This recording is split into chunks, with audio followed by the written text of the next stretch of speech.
What is going on, guys? Jake here, and I'm bringing to you guys my Monarch deck profile for December of 2020. I'm going to kind of just jump right into it. I'll explain the cards as I go, but this is my my profile.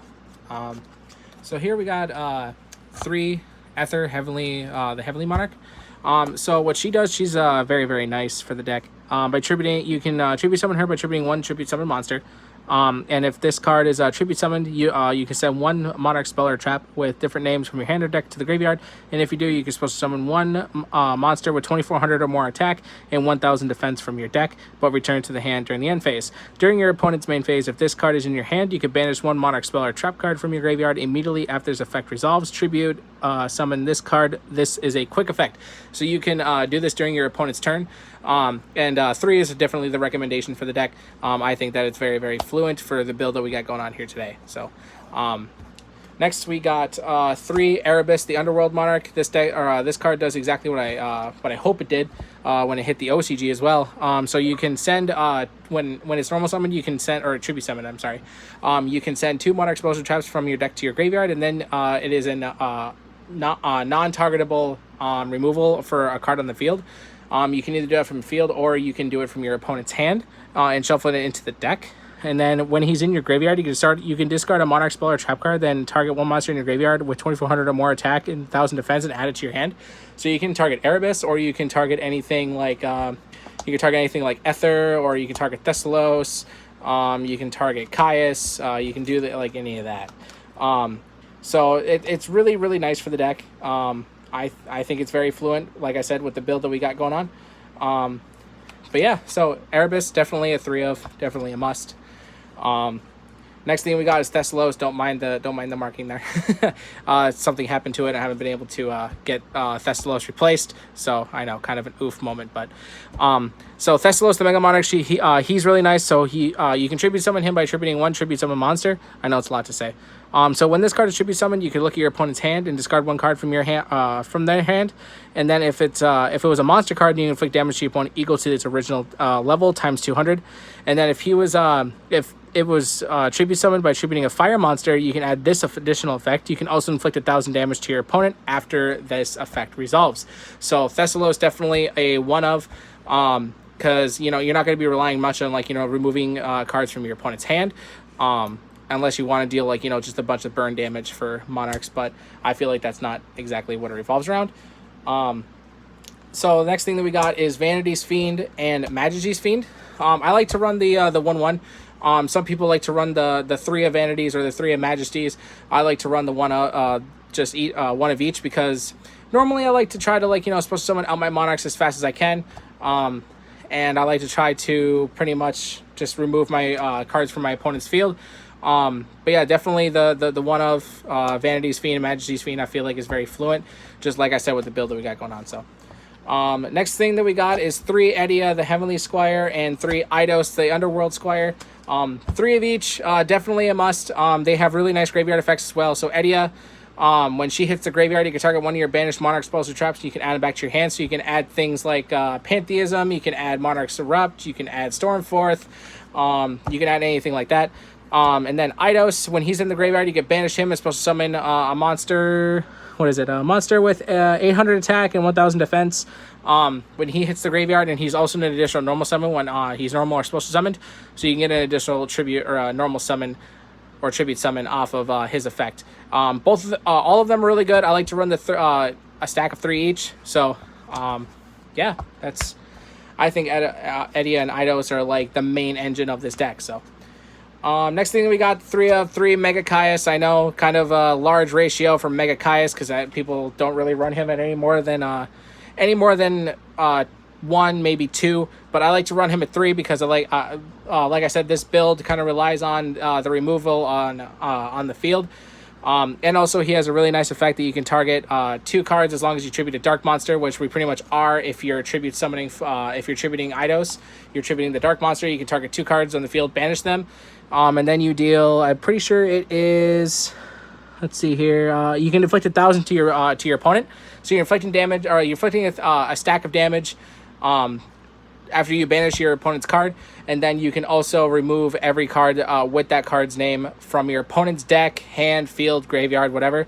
You can remove that from their deck after it is banished. I think megakais is just absolutely insane. 3 of, it runs very well. Try it out yourselves. Anyways, 3 megakais, that's where we're at. Next thing we're going to move on to is the spells. 3 tenacity of the Monarchs. This is like your main searcher. You can target, you can reveal 1 monster in your hand with 2400 attack and 1000 defense, or 2800 attack and 1000 defense. And you can add a Monarch spell or trap from your deck to your hand, except for tenacity, so you can't add itself, unfortunately.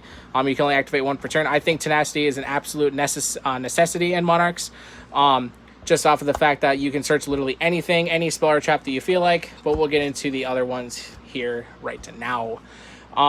So Pantheism of the Monarchs just came back at 3, not this past ban list, but the other, the previous ban list.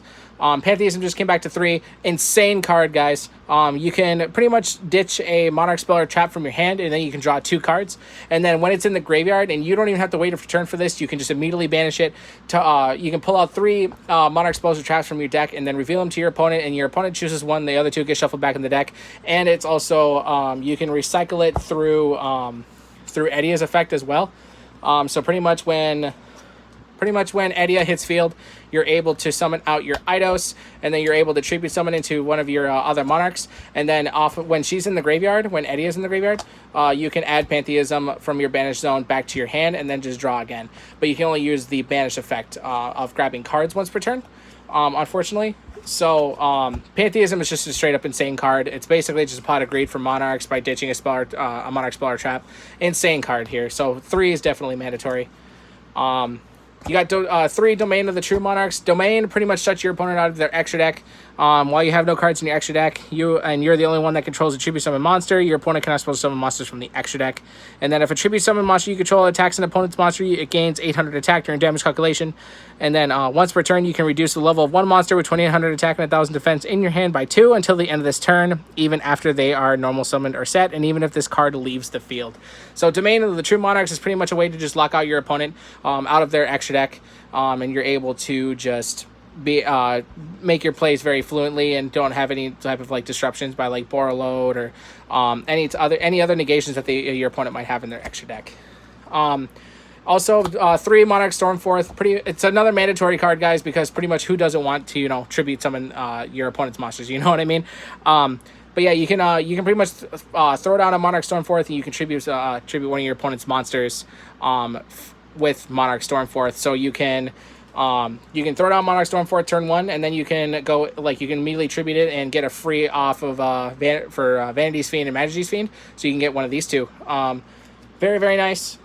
You can also tribute one of your opponent's monsters. Pretty much like anything that's like untargetable, because this Monarch Stormforth doesn't target. You can get rid of things like Blue Eyes Chaos Max. You can get rid of Dragoon, as long as it's not negated. But yeah, Monarch Stormforth, definitely a mandatory 3 of. Next thing that we got is our 1 of Return of the Monarchs. I only run the 1. I think I want to try to get at least 2 more to try to see if I could run a stack of it. But right now I'm only running 1. I feel like 1 is enough for because I'm not going to be searching much with the deck, with at least the build that I have. So I think the 1 of Return of the Monarchs is the way to go for it.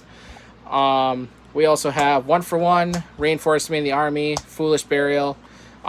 So pretty much your 1 for 1 is you can send a monster from your deck or from your hand to the graveyard, hand or field. And you can supposed to summon a level 1 monster from your hand or deck, and that pretty much gets your Edia. Your Reinforcement of the Army is also your Edia searcher, and then your Foolish Burials to send your Eidos, and your Eidos supposed to summons out the Edia from deck. Also, we have the 1 of for March of the Monarchs. March of the Monarchs, pretty much your tribute summon monsters can't be targeted or destroyed by card effects, and you cannot supposed to summon monsters from the extra deck, but we don't run an extra deck, so it's all good there. But yeah, 1 March of the Monarchs I feel like is enough for your protection of the Monarchs. And also, yeah, it's just your protection. That's what it's at. 3 of the Prime Monarch. 3 Prime Monarch is definitely you don't run any less. Prime Monarch, it's insane. So you can target 2 Monarch spells or traps that are in your graveyard. You can shuffle them into your deck, then draw a card. That's its on-field effect. And then when it's in the graveyard, you can banish a Monarch spell or trap card from your grave, and then you can supposed to summon this back out, and it comes back as a I believe it is level 5, attack 1000 and defense of 2400. And this is not treated as a trap card. So this is a monster. So if you guys want to run any type of like extra deck monsters, which I don't know why you would in Monarchs, but if you guys want to run any type of like extra deck, just so you know, this is not counted as a monster when it hits the field from the graveyard. So it's definitely really, really nice. Insane card.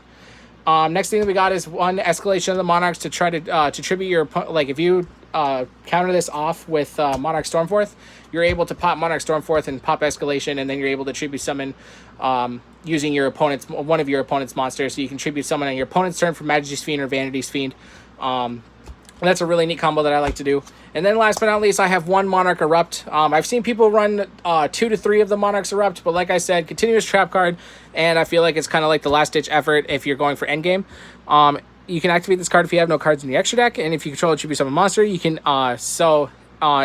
negate all the effects of face-up monsters on the field whose monsters are while those monsters are face-up on the field, except for tribute summon monsters. So pretty much when you have a tribute summon monster, so you could have like a full field of like Caius or Majesty's Fiend, Vanity's Fiend. You can have this set up here, and then you can activate Monarchs Erupt, and now all of a sudden your opponent's monsters are negated, and all of your monsters still have their effects. So all your opponent's monsters are negated. No monsters can activate their effects. Your opponent can't supposed to summon. You got a big 2800 to 3600 beat stick on the field, and you're pretty much just going to run down your opponent. So I like to run the one of a Monarchs Erupt if I'm going for endgame. That's just that. All right, guys. Well, that was the Monarch deck profile. I hope you guys enjoyed it. I'm going to probably try to do a little bit, some more uploads here in the near future. But I hope you guys enjoyed it, and I'll see you on the next profile. Peace out.